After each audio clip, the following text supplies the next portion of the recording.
so excited to share the news that he forgot about the 3-hour time zone difference between Oregon and Pennsylvania. 5 minutes after Reed hung up, Mackenzie phoned. She and Zach had just landed in Seattle, returning from their Hawaiian honeymoon.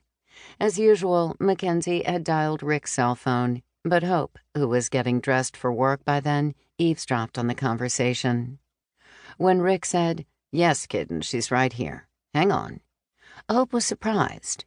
Usually, Rick had to prompt their only daughter to talk with her. That day, Mackenzie was eager to talk to her, sounding truly happy, almost giddy.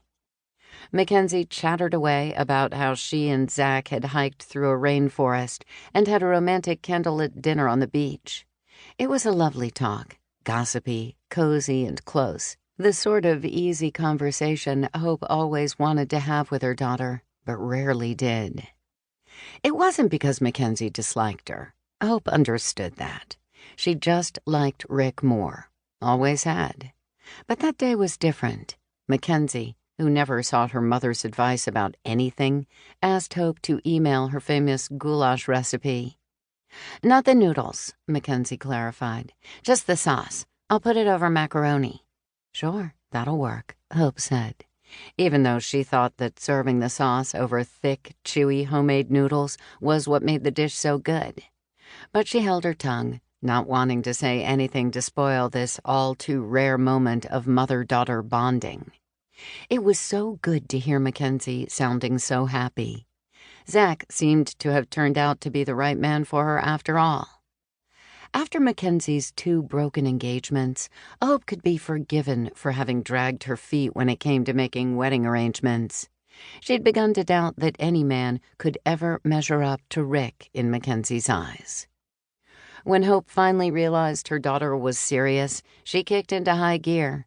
She oversaw the menus, found a good price on the lobster that Mackenzie insisted upon, hand-calligraphed place cards, tracked and organized hotel reservations, and stayed up past midnight every night for a month, stitching and stuffing 120 heart-shaped monogrammed sachets filled with homegrown lavender as favors for each of the wedding guests. Mackenzie thought that part was ridiculous. She said that nobody would care if there were favors or not. Maybe they wouldn't, but Hope thought those little details mattered. Besides, she was having fun. Hope arranged all the flowers, too, including Mackenzie's fall-themed bouquet of mums and carefully preserved leaves. She had wanted to sew the wedding dress as well, but Mackenzie was dead set on wearing Vera Wang. Hope's mother had been an excellent seamstress.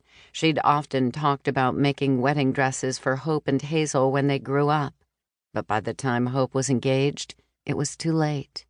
Her mother was losing ground against the illnesses she'd battled for so long and no longer had the strength to sew.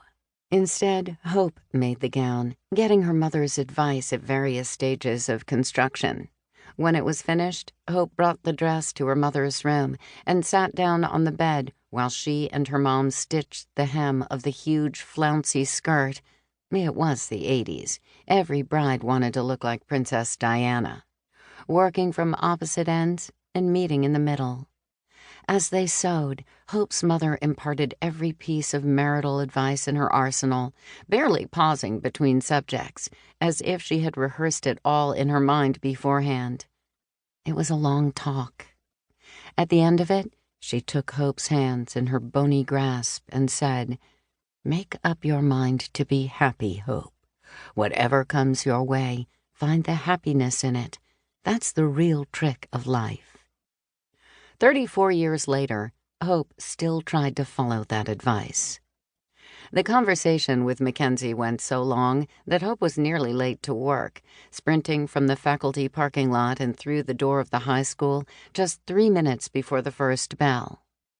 After a nearly 3-decade hiatus to raise her children, this was only Hope's 2nd year back in teaching. Things had changed a lot in that time.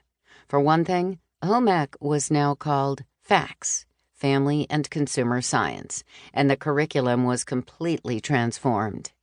It wasn't enough to teach kids how to sew an apron or make a meatloaf anymore. Lesson plans were far more complicated.